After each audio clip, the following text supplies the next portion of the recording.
राधे राधे बंधु, आपका दिन शुभ हो। आइए अब हम भक्त हरिपाल की कथा का चर्चा करते हैं, उनका श्रवण करते हैं। बोलो विष्णु भगवान की जय। ओम नमो भगवते वासुदेवाय। पूज्य श्री गणेश दास भक्त माली जी की टीका का आश्रय लेकर लिखने का प्रयास किया है। श्री हरिपाल जी नामक एक व्यक्ति भक्त थे। उनका जन्म ब्राह्मण वंश में हुआ था। श्री हरिपाल जी गृहस्थ भक्त थे। इन्होंने श्री द्वारिकाधीश भगवान की उपासना में मग्न रहने वाले एक संत को अपने सद्गुरु भगवान के रूप में वर्णन किया था। श्री गुरुदेव जी महाराज श्री हरिपाल जी के घर में आया जाया करते थे। एक दिन श्री हरिपाल जी ने गुरुदेव जी से जिज्ञासा प्रकट की, भगवान इस संसार में हर द्वार में हम फंसे पड़े हुए हैं। घर गृहस्थी के जंजाल से मुक्त होकर भगवान के चरणारविंद संसार में को प्राप्त करना अत्यंत कठिन है। यही रहते हुए भगवान को प्राप्त करने का सबसे सरल उपाय कृपया करके हमें बताइए। श्री गुरुदेव भगवान ने कहा, हम तुम्हें ऐसा सरल उपाय बताएंगे कि एक दिन अवश्य भगवान आकर तुमसे मिलेंगे। श्री गुरुदेव जी ने कहा, तुम साधु संतों के चरणों में श्रद्धा रखकर उनकी खूब सेवा किया करो। तुम जीवन में एक नियम का निर्वाह कर लिया तो भगवत प्राप्ति निश्चित ही होगी। सतत नाम जप करते हुए रोज किसी न किसी संत को श्रद्धा से भोजन कराया करो। भगवान संतों के पीछे पीछे चले आते हैं। भगवान अपने भक्तों के समीप छाया किस तरह चलते हैं और गुप्त रूप से श्री सुदर्शन जी को भक्तों के निमित्त रखते हैं। संतों को रिझा लोगे तो भगवान रिझ जाएंगे। हरिपाल जी ने कहा, गुरुदेव हम रोज संतों को कहाँ ढूंढने जाएंगे। गुरुदेव जी ने कहा, चिंता नहीं करो, तुम्हारे द्वार पर भगवान की कृपा से स्वयं संत आएंगे। उस दिन से श्री हरिपाल जी संतों की सेवा करने लगे। साधु संतों ने उनका बड़ा प्रेम हो गया। पहले श्री हरिपाल जी के पास बहुत धन हुआ करता था। संतों की बहुत सेवा करते थे। जो भी संत उनके घर आते वो प्रसन्न होकर लौटते थे। सब संत भ्रमण करते हुए अन्य संतों को कहते थे, एक बार कभी हरिपाल जी के यहाँ जरूर जाइएगा। कैसे निष्काम सेवा करते हैं वो, किस तरह से संतों के चरणों में श्रद्धा रखते हैं। अब तो बहुत से संत आने लगे। धीरे धीरे हरिपाल जी के घर संतों का आना जाना बढ़ गया। अब तो इतने संत आते कि घर से बाहर जाने तक का समय हरिपाल जी को नहीं मिलता। बाहर जाना बंद हो गया। अंततः धन कमाने नहीं जा सकते थे। धीरे धीरे जितना भी धन था वो संतों की सेवा में लुटा दिया।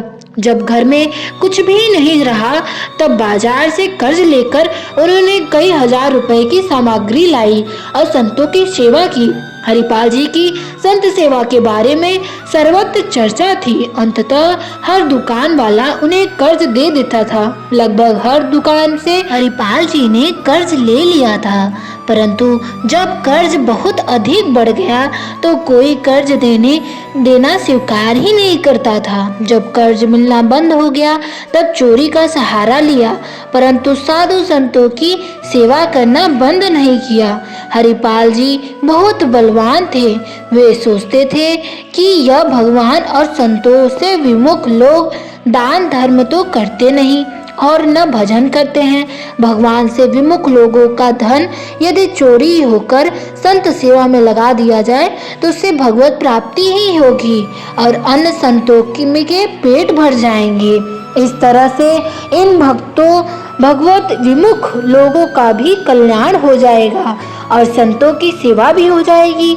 चोरी करते समय यह ध्यान में रखते थे कि भगवान से विमुख धनिक का धन ही लिए। जो भक्त वैष्णव संत हो अथवा भक्त का कोई चिन्ह, तिलक या कंठी धारण किए हो, उस व्यक्ति का धन नहीं चुराए। संतों की सेवा थोड़ी देर के लिए स्त्री को सौंपकर बाहर जाते थे और घूमकर यह देख लेते थे कि किसके घर में भगवान की सेवा नहीं होती, कहाँ भजन नहीं होता। फिर रात में जाकर उसी के घर पर चोरी करते थे। एक दिन बाहर जाकर सोचने लगे आज किसके घर चोरी करनी चाहिए। उन्हें एक वयस्क व्यापारी का घर दिखाई पड़ा। हरिपाल जी ने वहां जाकर देखा कि यहाँ कोई कंठी तिलक धारण नहीं करता, घर में जप कीर्तन तो नहीं होता। हरिपाल जी ने सोचा आज रात में इसी के घर में चोरी करेंगे। रात्रि के समय हरिपाल जी उस व्यापारी के घाट में चुपचाप घुस गए, चोरी करने लगे। जिस व्यापारी के घर में हरिपाल जी गए थे वो गुप्त रूप से भजन करता था। संतों में उसकी बहुत श्रद्धा थी, वैष्णव वेश में उसकी श्रद्धा थी, परंतु वह बाहरी रूप से तिलक कंठी धारण नहीं करता था। वह ये भी नहीं जानता था कि हरिपाल जी संतों की सेवा में निमित्त चोरी करते हैं, परंतु कंजूस होने की वजह से कभी हरिपाल जी की सहायता नहीं कर पाया। हरिपाल जी रात में जब उसके घर पर चोरी कर रहे थे तभी थोड़ी आवाज आई। व्यापारी की बेटी नींद से जागी और पिताजी को भी नींद से जगाया। व्यापारी की बेटी ने कहा, पिताजी लगता है घर में कोई घुसकर चोरी कर रहा है। पिताजी लगता है घर में कोई घुसकर चोरी कर रहा है। हरिपाल जी एक जगह छिप गए। व्यापारी अपनी बेटी से कहने लगा, शांत, आवाज न करना। यहाँ श्री हरिपाल जी के अलावा चोरी कौन करता है? इस नगर में एक वही तो चोर हैं। हमारा परम सौभाग्य है कि हरिपाल जी हमारे घर चोरी करने पधारे।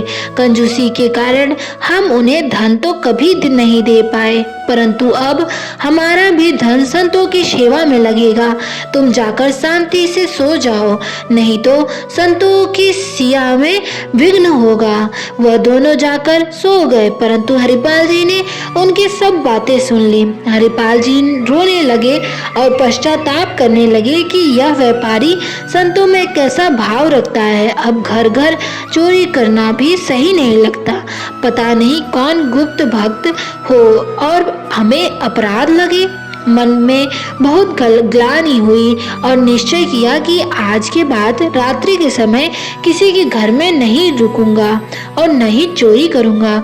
जिस चादर में चोरी का सामान ले जाते हैं वह चादर भी हरिपाल जी उस व्यापारी के घर छोड़ आए।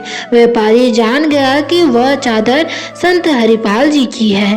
प्रसाद रूप में उसने उस चादर को स्वीकार कर लिया और मस्तक से लगा लिया। सतत नाम जप और संत सिया से हरिपाल जी सिद्ध महात्मा हो गए थे। जैसे ही वह चादर व्यापारी ने अपने मस्तक से लगाया उसके शरीर में आनंद की एक लहर दौड़ पड़ी। पूर्व में वह संत और भगवान में श्रद्धा रखता तो था, परंतु प्रत्यक्ष सेवा कभी नहीं करता था। उसकी बुद्धि ऐसे निर्मल हो गई थी कि वह भी संत में सेवा लगाने लगा। तब से चोरी छोड़कर हरिपाल जी अन्य भक्तों को पहचान कर लूटपाट करने लगे। एक भाला लेकर जंगल वाले रास्ते पर खड़े हो जाते। हरिपाल जी बड़े बलवान संत थे। वो मार्ग में देखते रहते थे कि कौन राम कृष्ण आदि भगवान के नाम नहीं लेता, उसी को लूटते हैं। एक दिन कुछ लोग उस रास्ते से जा रहे थे। हरिपाल जी ने उसके गले पर भाला रख दिया और कहा, जितना धन है सारा हमें सौंप दो। उनमें से एक व्यक्ति डर गया और उनके मुख से निकल गया, हे द्वारिकाधीश, हे विठल देव, हे कृष्ण। हरिपाल जी भगवान का नाम सुनते ही पीछे हट गए। उन्होंने छोड़ दिया। उन लोगों ने सब तरफ यह प्रचार कर दिया कि जंगल के रास्ते में जाने वाले सभी भगवान का नाम गाते हुए जाएं। उन्हें हरिपाल जी से कोई खतरा नहीं होगा। अब उस रास्ते से जाने वाले सभी लोग सीताराम, राधे श्याम, कृष्ण कृष्ण गाते हुए चलते। हरिपाल जी की लूटपाट पूरी तरह से बंद हो गई। एक दिन द्वार पर बड़ी संतों की मंडली आ पहुंची। अब संतों का सत्कार कैसे करें, अपनी स्त्री से यही बातचीत करने लगे। घर में कुछ भी सामग्री शेष नहीं थी। ऐसे में दोनों दंपत्ति भगवान का स्मरण करने लगे। निश्चिंत भगवान श्री हरिपाल जी को चिंतित जानकर द्वारिका में रुक्मिणी जी के महल में विराजमान भगवान कृष्ण सोच में पड़ गए। उनकी उनकी साधु सेवा की निष्ठा में भगवान का मन हर लिया था। अंततः भगवान ने मूल्यवान वस्त्र आभूषण धारण करके सेठ का रूप बनाया और चलने लगे। श्री रुक्मिणी जी ने पूछा, प्रभु, सेठ बनकर आज आप कहाँ जा रहे हैं? इतने सारे आभूषण तो पहनकर आप कहीं नहीं जाते। इतने सारे आभूषण पहन के आप तो हमारे विवाह में भी उपस्थित नहीं हुए थे। प्रभु बोले, हमारा एक प्रेमी भक्त है, उसके पास ही जा रहा हूँ। रुक्मिणी जी सोचने लगी कि ऐसा कौन सा भक्त है जिनके यहाँ इतने सज धज के जा रहे हैं। रुक्मिणी जी ने कहा, मैं भी साथ चलूंगी। भगवान ने कहा, आओ चले, परंतु श्रृंगार में कोई भी कमी मत रहने देना। सारे सुंदर आभूषण आप धारण करो और हमारे साथ चलो। भगवान ने रुक्मिणी जी से कहा कि हम ऐसे भक्त के यहाँ जा रहे हैं, वहाँ कोई भगवत चर्चा न हो पाए, केवल व्यापार, वस्त्र, आभूषणों के बारे में ही बात करना। रुक्मिणी जी सोचने लगी कि ऐसा कौन सा भक्त है जो भगवान की चर्चा से चिढ़ता हो। दोनों सेठ सेठानी श्री हरिपाल भक्त के द्वार पर आए और पूछने लगे, पर श्री हरिपाल जी ने कहने लगे, अजी, मैं अमुक गांव जा रहा हूँ। मार्ग में अकेले जाने में अनेक संकट हैं।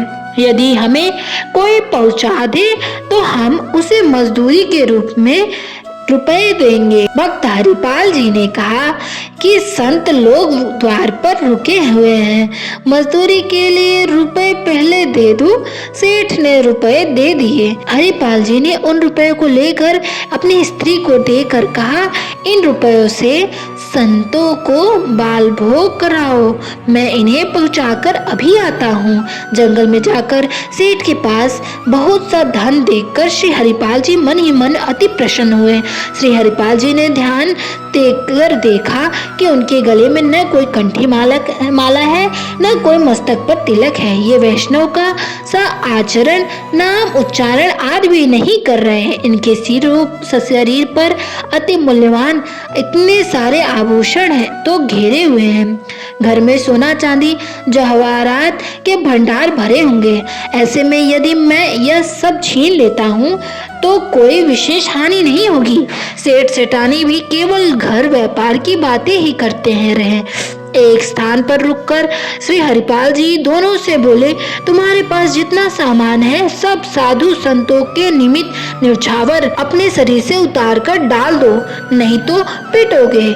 उन दोनों ने सब कुछ उतार कर डाल दिया। श्री रुक्मिणी जी के अंगुली में एक छल्ला था, वह उनसे नहीं निकला। तब श्री हरिपाल जी अंगुली मरोड़कर उसे निकालने लगे। तब वे बोली, अरे तू तो बड़ा ही कठोर है, मेरी उंगली टूट जाएगी, इस छल्ले को छोड़ दे। भक्त जी ने कहा, छोड़ कैसे दूं, इससे तो कई संतों का भोजन होगा। इस साधु सेवा निष्ठा की बात सुनकर भगवान ने सेठ रूप का त्याग दिया और श्याम सुंदर अनुरूप धारण कर अपने भक्त को दिखाया। हरिपाल जी के गुरुदेव की वाणी सत्य हो गई, मेरे प्यारे हो, भक्तों में श्रेष्ठ हो। ऐसा कहते हुए भगवान ने हरिपाल को अपनी छाती से लगा लिया। जब कोई भक्त जीवन में कोई नियम लेता है तो उस नियम के दृढ़ता की परीक्षा अवश्य होती है, और यदि वह उस नियम का किसी भी परिस्थिति में त्याग नहीं करता तो भगवान की प्राप्ति सहज हो जाती है। गुरुदेव जी के द्वारा दिया हुआ नियम हरिपाल जी ने भी कभी नहीं छोड़ा। कैसा भी दुख आया परंतु संतों की सेवा करना जारी रखा। बाद में भगवान ने हरिपाल जी की संत सेवा से प्रसन्न होकर उन्हें अपार धन दे दिया। बोलो विष्णु भगवान की जय। भक्तों की महिमा अपरंपार है, प्रभु की लीला भी अपरंपार है। वो अपने भक्तों के लिए कुछ भी कर सकते हैं। वो भक्तों से अपने इतना प्रेम करते हैं कि वो खुद ही चले आए उनसे लुटवाने खुद को, और अच्छे अच्छे वस्त्र और आभूषण धारण किए हुए श्री हरिपाल जी से खुद ही लुटने चले आए। प्रभु कितने दयालु है। बोलो श्री विष्णु भगवान की जय। ओम नमो भगवते वासुदेवाय। बंधुओं, अगर आपने इस चैनल को सब्सक्राइब नहीं किया है तो आप इसे जल्दी से सब्सक्राइब कर लें। अगर आप भी एक सच्चे भक्त हैं और भगवान को बहुत ज़्यादा ही पसंद करते हैं, उनमें बहुत ज़्यादा निष्ठा रखते हैं, तो इस चैनल को सब्सक्राइब किए बिना मत जाइएगा, क्योंकि इस चैनल पे हम सारे भक्तों की कथा ला रहे हैं। कृपया इस चैनल पे बने रहें और सारे भक्तों का कथा का श्रवण कीजिए, क्योंकि कथा मात्र सुनने से ही आपको भी ज्ञान होगा। भगवत चर्चा से ही भगवान मिलेंगे। भगवान को पाना चाहते हैं तो भगवान चर्चा का श्रवण अवश्य करें और इस चैनल को सब्सक्राइब करें और वीडियो को लाइक करें और इस चैनल पे बने रहें हमारे साथ, प्रभु श्रीनाथ के साथ। बोलो विष्णु भगवान की जय। भगवान विष्णु की कृपा सदा ही आप पर बनी रहे, आपके परिवार में, आपके घर में धनों की वर्षा हो। बोलो विष्णु भगवान की जय। ओम नमो भगवते वासुदेवाय। मिलते हैं कल की वीडियो में। धन्यवाद। देख लीजिए, अगर आपने सब्सक्राइब नहीं किया ना तो मैं आपके भगवान से शिकायतें कर दूंगी, इसलिए चैनल को सब्सक्राइब जरूर कीजिए। Okay, thank you.